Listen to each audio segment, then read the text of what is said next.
হৰিয়ে কোনজনক মানে কোনজনৰ আদেশ পালন কৰিব লাগে সেই কথাটো বাপজনে খোলোচাতে নকলে। কৃষ্ণ বিষ্ণু বুলি কৈছে, হয় নহয়? এই বিষ্ণুৰ আদেশ হৰিয়ে পালন কৰিব লাগে নেকি এই কথাটো স্পষ্ট নহ'লে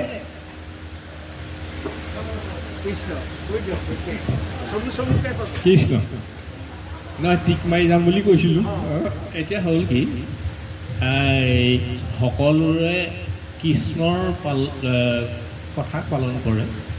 আমি এতিয়া কৃষ্ণ বুলি কৈ দিলে এই এটা কথা চাব পাৰোঁ, দশম স্কন্ধত বিপ্ৰপুত্ৰ আনয়নত আছে বৰ ধুনীয়াকৈ।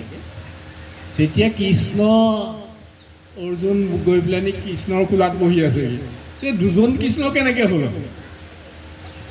কৃষ্ণ গৈ কৃষ্ণৰ কোলাত বহি আছে, পাইছে আপোনালোকে বিপ্ৰপুত্ৰ আনয়নত। তেতিয়া কৈছে সেয়া অনন্ত কৃষ্ণ।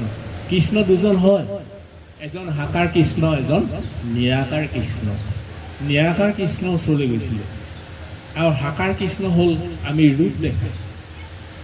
আৰু ৰূপটো এইটো কাৰণে আমি দেখোঁ, আমি ধ্যান কৰিবৰ কাৰণে আমাক কিবা এটা লাগে, সেইকাৰণে আমাক ৰূপত দি দিলে।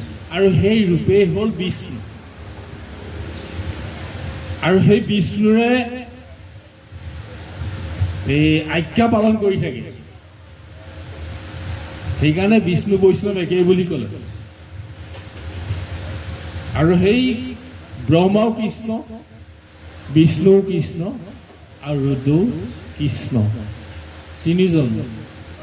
সেইকাৰণে কৈছে যে কৃষ্ণৰ পূজাই সমস্তৰে পূজা হয়, পৃথকে পুজিলে পূজা কেহো নাপাৱ। এতিয়া সেই কৃষ্ণজনৰ ৰূপটোৱে হ'ল বিষ্ণু। আৰু সেই বিষ্ণু বোলে মই নিজেই বিষ্ণু, সেই কথাটো কেতিয়া কৈছিলে? সাগৰৰ তলত থাকোঁতে দিব্য আকাৰত কৃষ্ণ। কৃষ্ণ হয়, আকৌ থাকি গ'ল। এতিয়া বুজি পালোঁ, কৃষ্ণ হৰিয়েই এটা অৱতাৰ, বিষ্ণুৰে এটা অৱতাৰ হৰি, সেইটো হ'ল বাৰু। এতিয়া তাৰ ওপৰলৈ মই যাব বিচাৰিছোঁ। এই বিষ্ণুৱে অল ইন অল নে বিষ্ণুতকৈও ওপৰত কোনোবা এজন আছে? এই কথাটো আপুনি কৈ দিয়কচোন।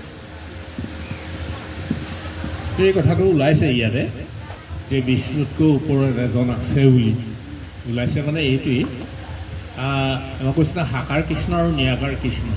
আমি সাকাৰ কৃষ্ণক ভজিলেহে নিৰাকাৰ কৃষ্ণৰ ওচৰ পামগৈ। আৰু সেই নিৰাকাৰ কৃষ্ণজনেই হ'ল যিজন অৰ্জুন আৰু কৃষ্ণ কোলাত বহি আছিলেগি। তেতিয়া কি কৈছিলে? সেয়া হ'ল অনন্ত কৃষ্ণ। তেতিয়া কৈছিলে যে মই তোমালোকৰ দুয়োকে একেলগে চাবৰ কাৰণে ল'ৰাকেইটা লৈ আহিলোঁ, আৰু তোমালোকে সোনকালে ঘূৰি আহা। কি ঘূৰি আহা? দেৱ কাৰ্য সাধন কৰি সোনকালে গুচি আহা। এতিয়া কৃষ্ণকো কৈছিলে নহয় অনন্ত কৃষ্ণই। এতিয়া সেই কৃষ্ণজনৰ আদেশতে ব্ৰহ্মা বিষ্ণু ৰুদ্ৰ কৰ্ম কৰি আছে। সেই অনন্ত কৃষ্ণ, তাৰমানে যিজন নিৰাকাৰ কৃষ্ণ, আকাৰ নাই, নিৰাকাৰ নিগুণ। নিৰ্গুণহে, আকৌ নিগুণ নহয় দেই, নিৰ্গুণ, তাৰমানে গুণৰ সীমা নাই। সেইজনৰ অধীনতে ব্ৰহ্মা বিষ্ণু ৰুদ্ৰ কৃষ্ণ। কথাটো পাজোল লাগি গ'ল নহয়। নিৰাকাৰ আৰু সাকাৰজনে অৰ্জুনক লৈ নিৰাকাৰৰ ওচৰলৈ গৈছে, নহয় জানো? আকৌ সেইজনৰ কোলাত কৃষ্ণ বহি আছে। নিৰাকাৰৰ কোলাত থাকিব পাৰে জানো? যাৰ আকাৰেই নাই, সেইজন কেনেকৈ সাকাৰ, তেওঁ কোলাত কেনেকৈ বহিলে? লগতে এটা আৰু প্ৰশ্ন, সেইজনৰ স্থান ক'ত? নিৰাকাৰজন কেনেকৈ আকাৰত থাকিলে স্থানটো ক'ত? এতিয়া চাব দেই, এইটো বৰ ধুনীয়া প্ৰশ্ন আহিলে। এই প্ৰশ্নখিনি সকলোকে প্ৰয়োজন যে নিৰাকাৰৰ স্থান ক'ত?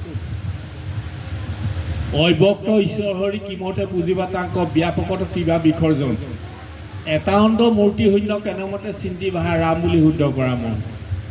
মাধৱ পুৰুষে লিখিলে সেই নিৰাকাৰৰ শব্দটোক লৈ যে ব্যাপকত তাৰমানে এই বিশ্ব ব্ৰহ্মাণ্ডত বিসৰ্জন দিবলৈ জেগা নাই, এইখিনিতে যে ভগৱান নাই।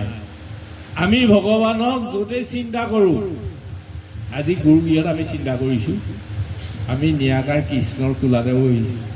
এতিয়াও সকলো ভকতসকল সকলো নিৰাকাৰ কৃষ্ণৰ কোলাতে বহিছে, আনলৈ নাই যোৱা। কৃষ্ণৰ কোলাৰ বাহিৰে অন্যত বহিবলৈ জেগা নাপায়। কিন্তু এইখিনিতে এটা কথা মনলৈ আহিছে কাৰণে কৈ দিছোঁ, বেয়া নাপাবতে পূৰ্বমস্ত। আমাৰ নিৰাকাৰ কোলা নিজেহে ধ্বংস কৰে, নিজেহে বহিব নেজানে। নিৰাকাৰ কৃষ্ণৰ কোলা আজি মোক এই আসন ভাগ দিলে, এই বাপজনে দি থৈ গৈছিলে দেই, যাব সময়ত মহাই পেলাই সেৱা ভাগ কৰি থৈ গৈছে আসন ভাগত। এই আসন ভাগক যদি মই ভৰিয়ে গছকো, তেতিয়াহ'লে নিৰাকাৰ কোলাত বহা নহ'ল, অপমানহে কৰা হ'ল সেই নিৰাকাৰ কৃষ্ণক।